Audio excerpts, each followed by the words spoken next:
40명의 가장이 외출구를 코앞에 두고 차가운 콘크리트 벽을 손톱이 빠지도록 긁으며 죽어갔습니다. 탈출구까지 남은 거리는 고작 5m였지만 그들에게는 세상에서 가장 먼 길이었죠. 영하 20도의 혹한 속에서 1000도의 지옥으로 변해버린 0.1초의 순간이었습니다. 잿더미 속에서 발견된 고기사 갈게 라는 문자. 한 통은 주인을 잃은 채 여전히 그날의 지옥을 증언하고 있었죠. 대한민국 참사 역사상 가장 잔인한 미로로 기록된 이천 냉동창고 참사의 기록입니다. 그 칠흑 같은 어둠 속에서 벌어진 처절한 사투와 우리가 몰랐던 추악한 진실을 지금부터 하나씩 파헤쳐 보겠습니다. 본 이야기는 당시의 수사 기록과 실제 증언들을 바탕으로 철저히 사실에 입각하여 재구성되었습니다. 남겨진 가족들의 아픔을 깊이 배려하여 등장인물의 이름은 모두 가명을 사용했음을 정중히 밝힙니다. 세상의 모든 소리가 멈춰버린 듯했던 그날, 우리가 결코 잊어서는 안 될 그날의 진실과 애절한 사연들을 한데 모아 이제 경건한 마음으로 그 첫 장을 정중히 열어보겠습니다. 이천의 겨울 아침은 뼛속까지 시린 소환 무렵의 공기로 가득했습니다. 이천시 호범면에 위치한 거대한 냉동창고 공사 현장에는 새벽 안개를 뚫고 모여든 57명의 인부들이 있었지요. 그들은 저마다의 사연을 품은 우리네 이웃이었고 한 가정의 든든한 대들보였으며 누군가의 다정한 할아버지였습니다. 지상에는 살을 에어내는 칼바람이 불어 공사장 입구의 녹슨 철문이 덜컹거리는 소리가 유난히 기괴하게 들렸습니다. 하지만 지하 2층의 작업장은 환기창 하나 없이 무거운 침묵과 지독한 화학, 물질 냄새만이 끈적하게 고여 있었지요. 공사장으로 들어서는 인부들의 발걸음에는 유난히도 짙은 피로가 묻어 있었습니다. 영하의 날씨에 꽁꽁 얼어붙은 몸을 녹여줄 것은 낡은 종이컵에 담긴 따뜻한 믹스커피 한 잔뿐이었죠. 하얀 김이 모락모락 올라오는 커피를 나누어 마시며 그들은 서로의 거친 손을 바라보며 소박한 안부를 물었습니다.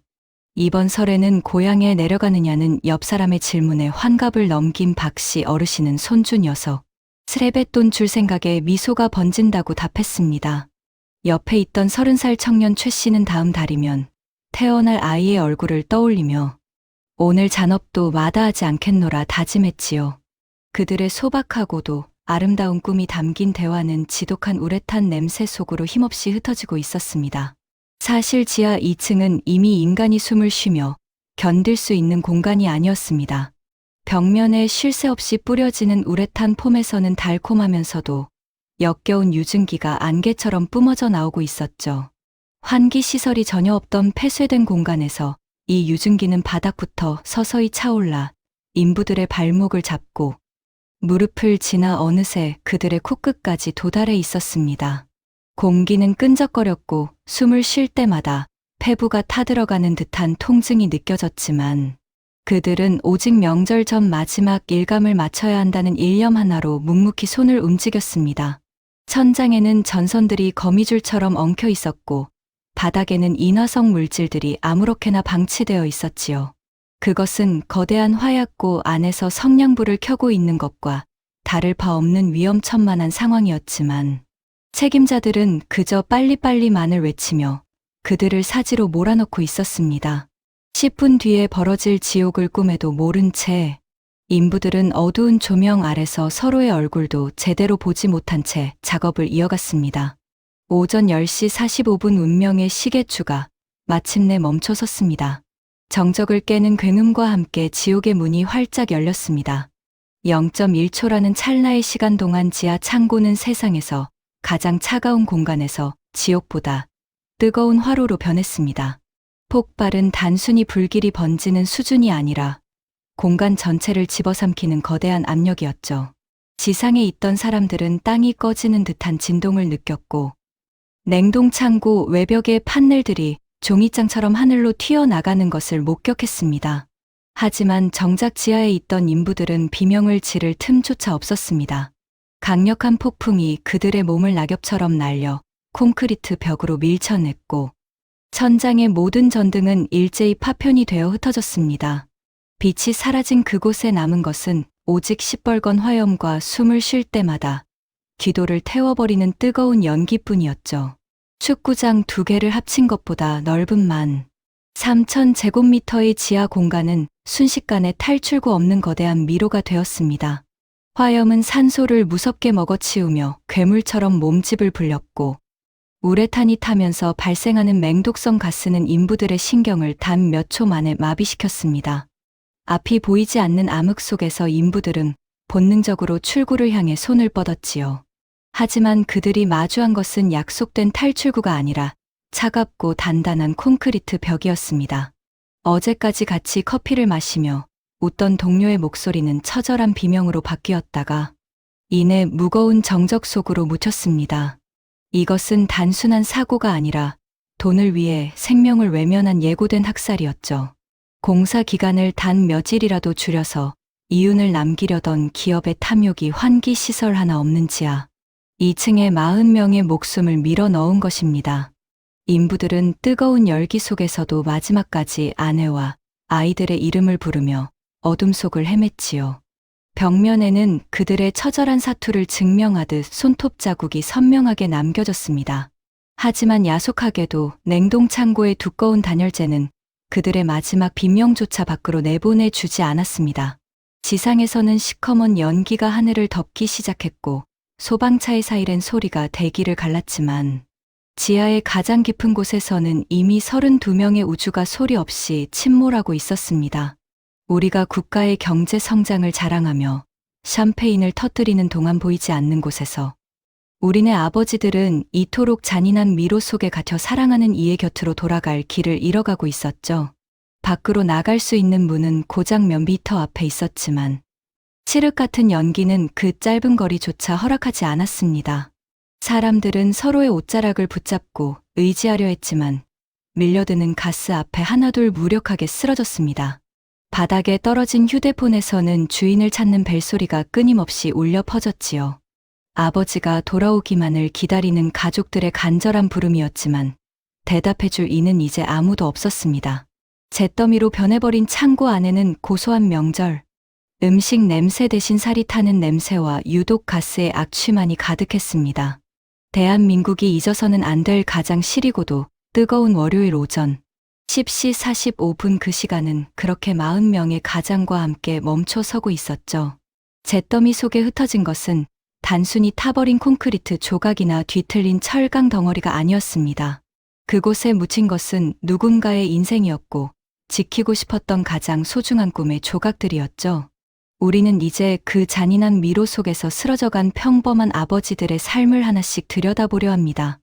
환갑을 훌쩍 넘긴 나이에도 낡은 안전화를 신어야 했던 박씨 어르신의 하루는 늘 새벽 4시에 시작되었습니다. 평생을 정직한 노동으로 살아오며 3남매를 번듯하게 키워낸 그는 이제 좀 쉴 법도 한 나이였지요. 하지만 어르신은 자식들에게 짐이 되기 싫다며 여전히 현장으로 나가는 길을 택했습니다. 그의 낡은 가방 안에는 아내가 챙겨준 보온병과 함께 손주들의 사진이 든 낡은 지갑이 들어 있었죠. 박씨 어르신은 쉬는 시간마다 그 사진을 꺼내보며 손가락으로 아이들의 얼굴을 문지르곤 했습니다. 이번 설에는 할아버지가 맛있는 거 많이 사줄게 라며 혼잣말을 중얼거리는 것이 그의 유일한 낙이었죠. 어르신에게 이천의 냉동창고는 단순히 돈을 버는 일터가 아니라 할아버지로서의 자존심을 지켜주는 고마운 장소였습니다. 고된 작업 끝에 받는 일당으로 손주들에게 줄 세뱃돈 신권을 준비하는 상상을 하며 그는 영하의 추위도 묵묵히 견뎌냈습니다. 하지만 그 소박한 할아버지의 사랑은 차가운 우레탄 가스 속에서 영원히 길을 잃고 말았지요. 이제 막 30살이 된 청년 최 씨의 가슴 속에는 더 뜨겁고 설레는 꿈이 자라고 있었습니다. 결혼한 지 1년 남짓 된 그에게 다음 달은 세상에서 가장 특별한 달이었죠. 배가 남산만하게 부른 아내가 첫 아이를 출산하는 날이었기 때문입니다. 최 씨는 퇴근길마다 아기 용품점에 들러 유모차와 베넷저고리를 구경하며 행복한 고민에 빠지곤 했습니다. 여보, 조금만 참아. 이번 공사만 끝나면 우리 아기랑 당신이랑 좋은 곳으로 여행 가자. 그는 매일 아침 현관문을 나서며 아내의 배를 쓰다듬으며 이렇게 약속했습니다. 건설 현장의 거친 일도 아빠가 될 준비를 하는 그에게는 설레는 축제와도 같았지요. 최 씨는 쉬는 시간마다 동료들에게 아이의 초음파 사진을 보여주며 아빠가 된다는 자랑을 멈추지 않았습니다. 그는 아이의 이름으로 무엇이 좋을지 수첩 가득 적어두며 미래를 설계하고 있었습니다. 하지만 그 수첩은 주인의 손길을 다시 받지 못한 채 시커먼 잿더미 속에서 바스라지고 말았습니다. 태어나기도 전에 아빠를 잃은 아이와 홀로 남겨진 아내의 통곡 소리가 이천의 하늘을 덮었죠. 45살의 가장 김 씨는 아내에게 늘 미안한 마음뿐인 무뚝뚝한 남편이었습니다. 젊은 시절 사업에 실패하고 아내를 고생시킨 것이 가슴에 응어리처럼 남아 있었기 때문입니다. 이번 설에는 꼭 당신 코트 한 벌 사줄게라며 무심히 던진 한마디가 그의 마지막 약속이 되었습니다. 김 씨는 아침마다 아내가 차려주는 따뜻한 밥상을 마주하며 고맙다는 말 대신 묵묵히 밥을 비워냈습니다. 그의 거친 손은 아내의 고생을 덜어주기 위해 하루도 쉬지 않고 우레탄 폼을 쏘아 올렸지요. 김 씨는 지하 2층의 매캐한 공기 속에서도 아내가 선물 받고 기뻐할 모습을 상상하며 버텼습니다. 여보, 미안해, 그리고 정말 고마워. 가슴 속에만 담아두었던 이 진심 어린 고백은 폭발음과 함께 영원히 허공으로 흩어지고 말았습니다. 아내는 남편이 사오겠다던 코트 대신 새카맣게 그을린 남편의 유품 번호를 받아들고 오열했습니다. 이천의 그 창고 안에는 우리 사회의 가장 성실하고 정직했던 우주들이 40개나 모여 있었습니다. 누군가는 할머니의 병원비를 마련하기 위해, 누군가는 동생의 대학 등록금을 보태기 위해 그곳에 모였죠. 그들이 흘린 땀방울은 명절의 풍성한 식탁이 되어야 했고 자식들의 꿈을 지탱하는 버팀목이 되어야 했습니다. 하지만 대한민국은 그 성실한 노동의 가치를 안전이라는 이름으로 지켜주지 못했습니다. 돈을 아끼기 위해 환기시설을 없앤 어른들의 탐욕이 이 소박한 가장들의 우주를 무참히 깨뜨렸죠. 폭발이 일어나던 그 순간 그들이 본 마지막 풍경은 화려한 미래가 아니라 집에서 기다리는 가족의 얼굴이었습니다. 뜨거운 불길이 온몸을 감쌀 때 그들은 얼마나 처절하게 가족의 이름을 불렀을까요? 연기에 숨이 막혀가는 순간에도 그들은 주머니 속에 휴대폰을 쥐고 전송되지 못할 메시지를 썼습니다. 여보 사랑해, 애들 잘 부탁해라는 그 짧은 문장에 담긴 삶의 무게는 무엇으로도 대신할 수 없었지요. 우리는 이들의 죽음을 단순히 숫자 40명으로 기억해서는 안 됩니다. 그 40명의 뒤에는 40개의 무너진 가정이 있고 수백 명의 눈물 젖은 새해가 기다리고 있었기 때문입니다. 그들은 이 땅의 경제를 밑바닥에서부터 지탱해온 진짜 영웅들이었지만 가장 비참한 방식으로 소모되었습니다. 그들의 잿더미가 된 꿈은 지금도 우리 사회에 묻고 있습니다. 우리는 과연 사람의 목숨보다 귀한 가치를 쫓고 있는 것은 아닌지 말입니다. 가장들의 연대기가 멈춰버린 그 현장에는 이제 주인 없는 작업모만이 덩그러니 놓여 있습니다. 그들이 지키려 했던 가족이라는 소중한 가치는 이제 우리가 기억하고 보듬어야 할 몫이 되었습니다. 모든 빛이 사라진 지옥의 한복판이었습니다. 오전 10시 5분 폭발음이 멎은 자리에는 소름 끼치는 정적과 함께 칠흑 같은 어둠이 찾아왔지요. 이제 그들에게 남은 것은 인간의 본능적인 생존을 향한 처절한 몸부림뿐이었습니다. 축구장 2개를 합친 것보다 넓은 13,000제곱미터의 지하. 2층은 단 몇 초 만에 방향 감각을 잃게 만드는 거대한 함정이 되었습니다. 전등이 일제히 깨져버린 암흑 속에서 사람들은 앞을 보기 위해 눈을 부릅떴지만 보이는 것은 일렁이는 시뻘건 화염뿐이었지요.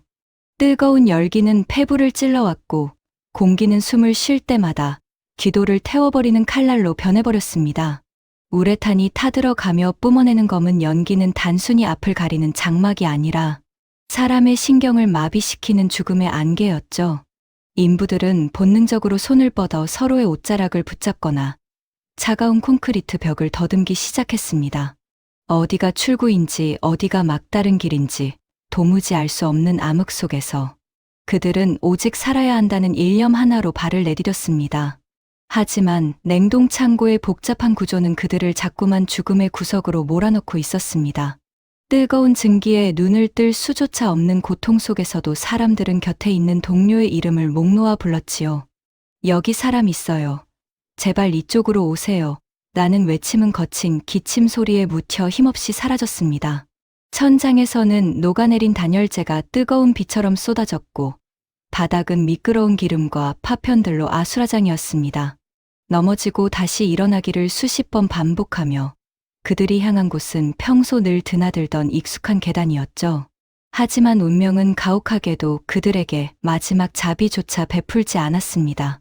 폭발의 충격으로 뒤틀려버린 철문은 성인 남성 여럿이 달려들어도 꿈쩍도 하지 않는 철옹성이 되어 있었습니다.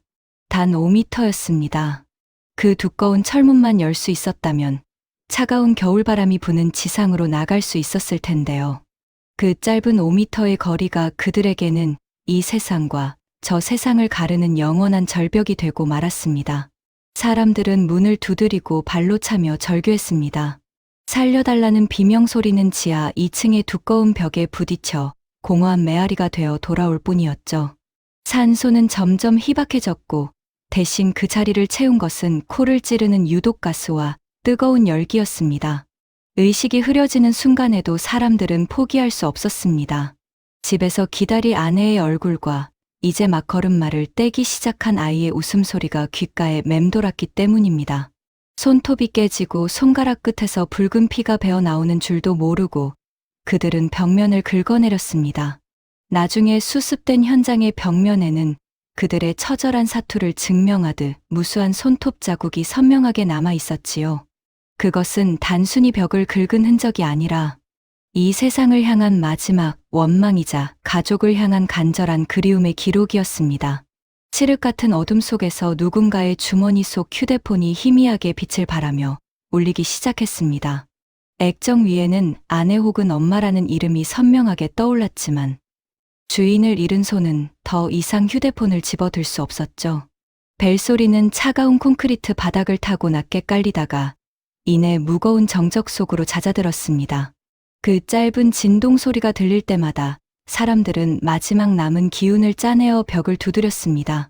나는 여기 살아있으니 제발 나를 잊지 말아 달라는 소리 없는 항변이었지요. 하지만 화만은 그런 소망조차 비웃듯 열기를 더해가며 공간 전체를 집어삼켰습니다. 사람들은 이제 더 이상 서 있을 힘조차 없어 바닥에 하나둘 쓰러지기 시작했습니다. 마지막 순간 그들은 서로의 체온을 나누기 위해 모르는 이의 손을 꼭 맞잡았지요. 그 차갑고도 뜨거운 손길이 그들이 이 세상에서 느낀 마지막 인간의 온기였습니다. 명절에 고기 사갈게 라던 약속과 손주 세뱃돈 줄 생각에 설레던 마음은 그렇게 연기 속으로 흩어져 갔습니다. 그들이 그토록 지키고 싶었던 일상의 행복은 단 몇 분의 사투 끝에 잿더미로 변해버렸죠. 암흑의 미로 속에 갇혀 보이지 않는 출구를 찾아 헤맸던 40명의 영혼들입니다. 그들이 겪었을 그 억겁 같은 공포와 절망을 우리는 감히 짐작조차 할 수 없을 것입니다. 우리가 무심코 건너는 문 하나가 누군가에게는 평생을 걸고 열고 싶었던 기적의 문이었음을 기억해야 하죠. 벽면에 남겨진 그 처절한 손톱 자국은 지금도 우리 사회에 묻고 있습니다. 우리는 과연 그들의 죽음이 헛되지 않게 그 문을 안전하게 지키고 있는지 말입니다. 암흑의 미로 속 마지막 사투는 이렇게 가슴 시린 통곡의 흔적을 남긴 채 마무리되고 있습니다. 잿더미가 가라앉은 자리에 남은 것은 차마 눈을 뜨고 볼 수 없는 비참한 진실들이었습니다.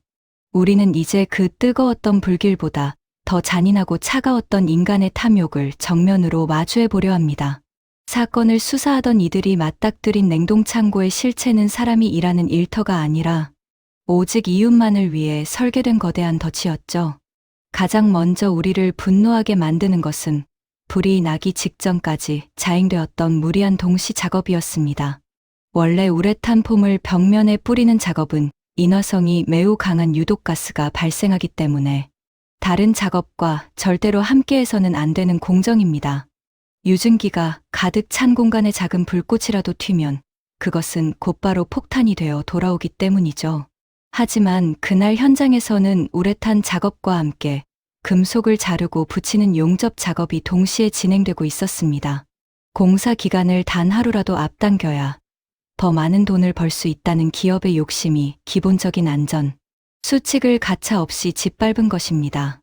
현장 책임자들은 유증기가 가득 차서 숨쉬기조차 힘들다는 인부들의 고통 섞인 호소에도 오히려 속도를 내라며 그들을 다그쳤지요.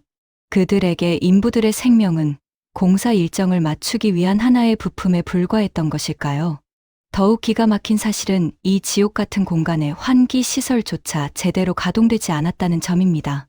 우레탄에서 뿜어져 나오는 유독가스를 밖으로 내보낼 수 있는 최소한의 장치만 있었더라도 폭발의 위력은 그렇게까지 크지 않았을 텐데요. 환기팬을 돌리는 전기료를 아끼고 단열 효과를 높여야 한다는 명목으로 지하의 모든 공기 통로를 꽉 막아버렸던 것입니다. 이것은 단순한 실수가 아니라 무고한 사람들을 가스실로 밀어넣은 명백한 인재였죠. 사건 당일 현장에 배치된 안전관리자는 단 한 명도 없었습니다. 위험한 작업을 감시하고 비상 상황 시 인부들을 대피시켜야 할 책임자들은 따뜻한 사무실에 앉아 서류 뭉치만 들여다보고 있었지요. 심지어 화재 예방을 위한 소화기조차 제대로 비치되어 있지 않았고 그나마 있던 것들도 작동하지 않는 고물들이 태반이었습니다. 인부들이 화염 속에서 소화기를 찾으며 절규했을 때 그들이 손에 쥔 것은 아무런 쓸모도 없는 쇳덩이뿐이었던 셈이죠.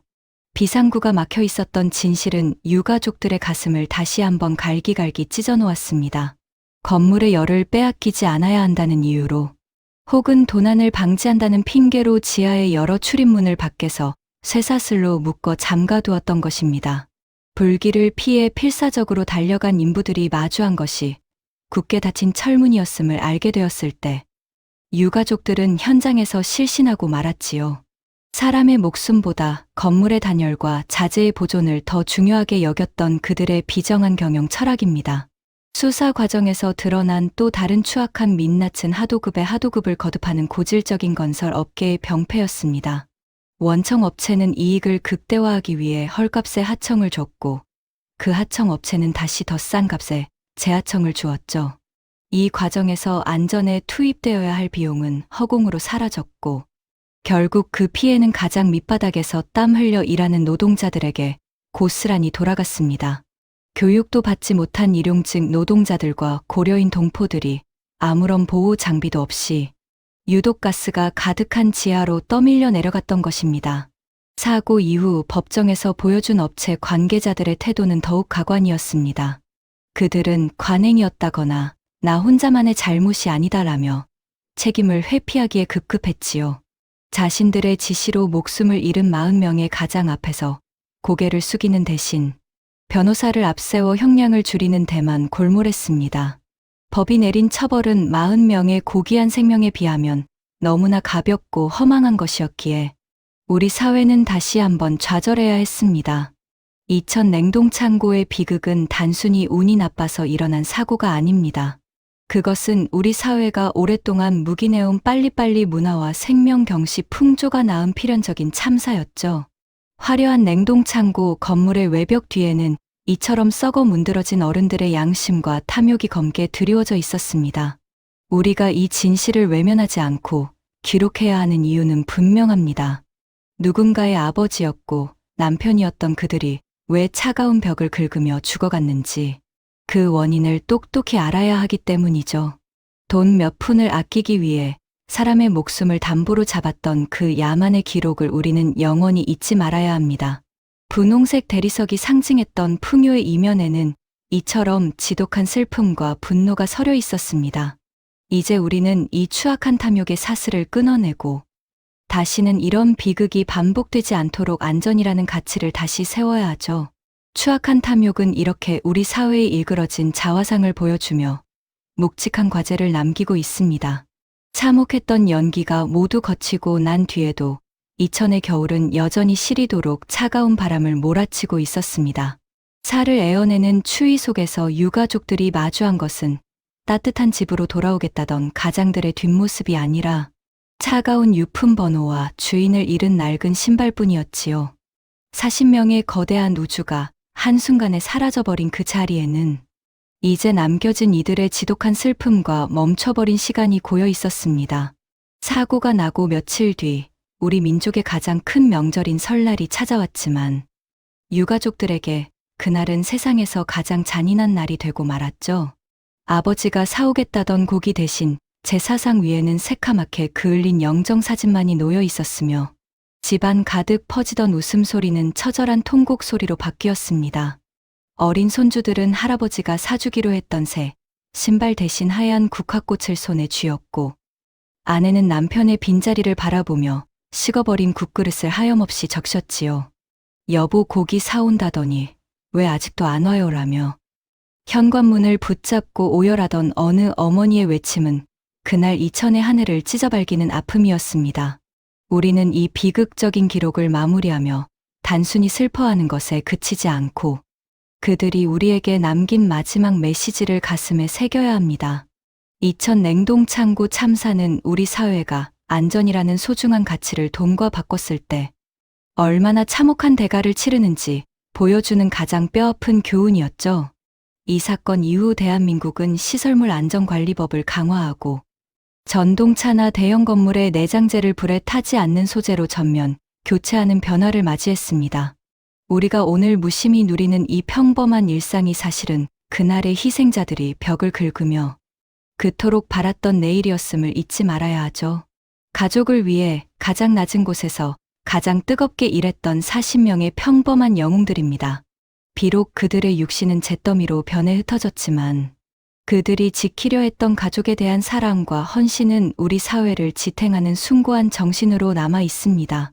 시청자 여러분, 지금 곁에 있는 사랑하는 사람의 손을 한 번 더 꼭 잡아주시고 따뜻한 안부를 전해주십시오. 무사히 돌아와줘서 고마워라는 그 평범한 한마디가 누군가에게는 세상에서 가장 간절했던 기적이었음을 우리는 이제 잘 알고 있지요. 이천의 차가운 바람 속에 섞여 들리는 그날의 비명이 이제는 평온한 안식으로 바뀌기를 두 손 모아 간절히 기도합니다. 기억하겠습니다. 그리고 절대로 잊지 않겠습니다. 대한민국 역사상 가장 시리고도 뜨거웠던 기록, 이천 냉동창고 참사의 이야기를 여기서 마칩니다.